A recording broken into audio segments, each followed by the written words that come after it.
Hey, what is up guys? DRC3 here, back with another Black Clover mobile video, and with the release of KR and the impending release of the JP version of the game, I figured this was a good time to go over who you should be re-rolling for in the re-roll banner. There is a re-roll banner which is really nice. Like, the system is amazing. So the way the re-roll banner is going to work, you're looking at kind of a screenshot of it right here, is you are going to have a ticket that you can use to re-roll the banner 20 times.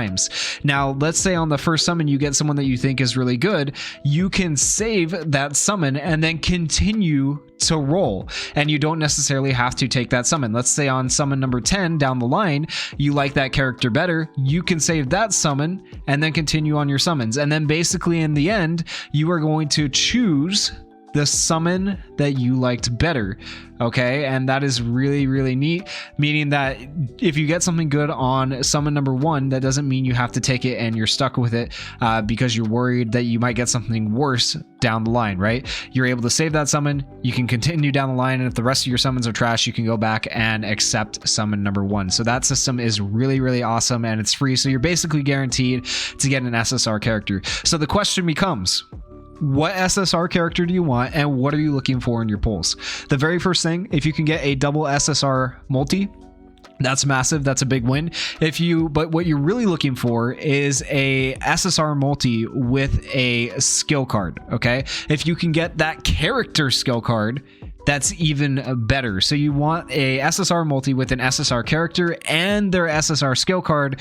That way you can level them up right away. At least this is all to the best of my knowledge. I have yet to play the game because I'm going to be playing on JP and it is not out yet. And then even then, I'm going to be trying to decipher, of course, Japanese to understand the game. But that is really cool, I think, the way the system works. So let's talk about, what characters are available on this summon and who you want to be summoning for. All of these screenshots are provided thanks to the Black Clover Mobile News Twitter.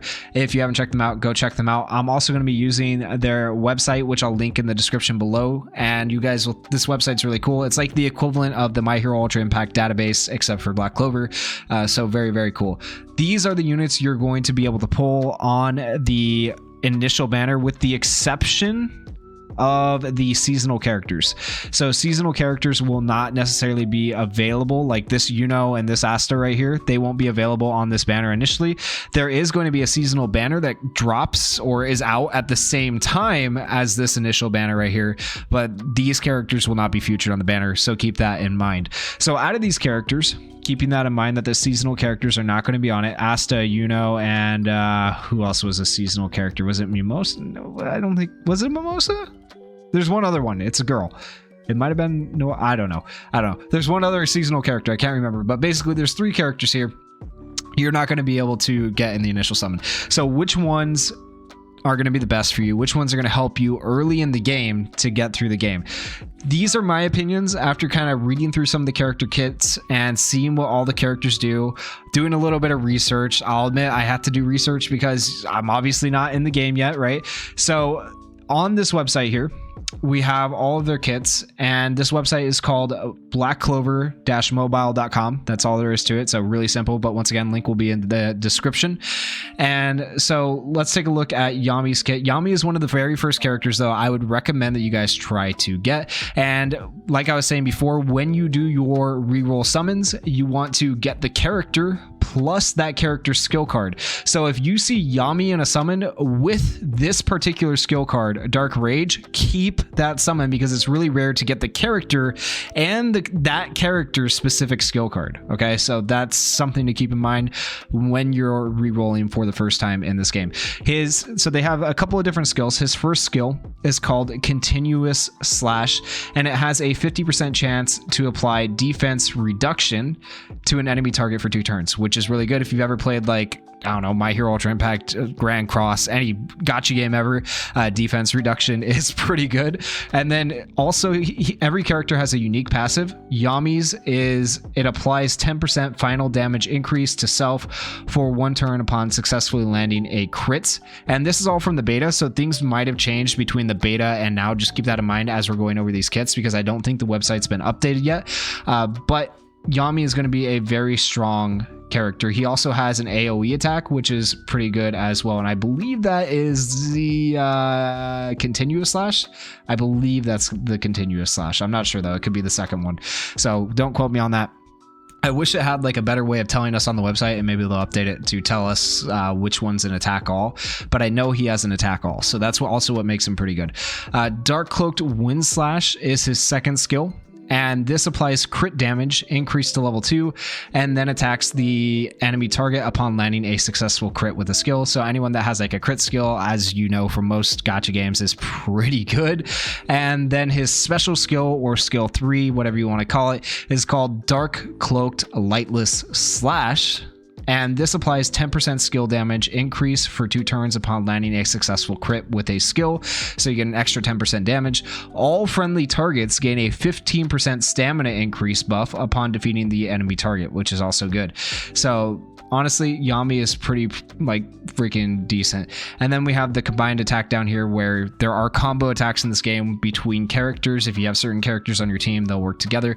Combined attack applies weapon enhancement and then attacks the enemy target if they have an active defense reduction buff, which there are quite a few characters in the game that have that. And then all friendly targets gain 1 special point upon defeating an enemy target. As far as how the points work, not gonna lie to you, not sure how they work yet. Got to get into the game, actually try the game out and see how the game is. So yeah, not too sure about that, but Yami would be one of my recommendations, not just because, you know, I love Yami, which I do, but he is actually a very good character according to people who played the beta and stuff like that. Like I said, did do some research. This is also based on my opinion after looking at the website and stuff like that as well. Next, I would recommend Lotus. So Lotus was originally, you can even see it here, an SR character, but he has been transitioned to an SSR character for the release of the game with increased stats, making him even better. And from what I hear, in the beta, he was very good as an SR character, a really good massive debuffer. And basically, a debuffer that becomes a SSR is going to be obviously ridiculously good. And so his unique passive applies 5% crit reduction to an enemy target for 2 turns upon using skill number 2. So that's really good. You're reducing crit with him. And then if you look at the rest of his skills, they're all kind of the same thing, a massive debuffer. So his first skill is called Emit Smoke. It has a 40% chance to apply attack reduction to an enemy target for 2 turns, has a 40% chance to apply magic attack reduction to an enemy for 2 turns, and then has a 40% chance to apply crit reduction to an enemy target for 2 turns. So that's a lot of reduction, giving you a lot more survivability. Like, that skill alone is freaking insane. His second skill is called Smoke Burst, and this deals a maximum of 2 buffs and removes the rest from an enemy target if they have an active attack reduction buff. Then they attack, so it just removes all their buffs. Insane. Gains 1 special point upon defeating an enemy target that has an active crit reduction debuff. I assume the way special points work, this is my guess, of course, I really don't know, is that it applies to like your special skill. That would make the most sense, right? The special skill is Prison of the Fallen King, and this applies 20% stamina increase and applies stamina exhaustion to the enemy.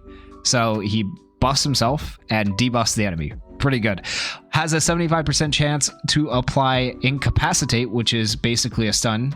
That's what Incapacitate is. To an enemy target for 3 turns. A 3-turn stun with a 75% chance to land. Guys, he's pretty freaking good. He might be better than Yami. It's hard to say until we get into the game and check them out, but he looks good. And then for his combined attack, applies a magic attack reduction or crit reduction to an enemy target for 2 turns, and then stun an enemy for 1 turn if they have an active attack reduction or crit reduction debuff, which, you know, they probably will. So this guy is very, very good and a good option for rerolling for. And once again, you want to try to get his skill card alongside him, the Cunning Commander. If you get any SSR skill card alongside a random SSR character, that's still decent, but if you can get the matching SSR skill card with the matching SSR character, you have hit like a god tier roll, and make sure you save that roll. Next, the last character I want to recommend to you guys, I'm just going to give you 3, is REROLL. REROLL is a character from, you know, once again, what I've heard was a very broken character in the beta, but they have changed his skills and his kit and the way they work. So the way we're going to read them here is probably not how he's going to appear in game. So just keep that in mind. But if this passive is true, that's already ridiculous. So unique passive applies paralyze to all enemy targets for 2 turns upon using skill 2. Hello? That's crazy. His first skill is called design, has a 50% chance to apply burn, received healing reduction, or freeze to an enemy target for 1 turn. Okay, so he's going to do one of those 3 things, and it's a medium chance to happen. Oh, it's so good. His second skill is called Game of the Gods, and so this one is actually different. This is the skill that I've heard that I think is going to be different. So right here it says goes into a counterattack stance for 2 turns. That's actually not true. It should actually turn into an attack all. So Rill is now going to have an attack all with this skill as well as his special skill. So he has 2 attack alls, and that's what makes him really good. So that's another character. This is another character I'd recommend for the fact that he has 2 attack alls. He may not do all the debuffs, but having an attack all is going to carry you through early PvE in the game, right? The special skill is called Scream of the Mystical Dragon Vouvier. I'm probably butchering that, and I apologize.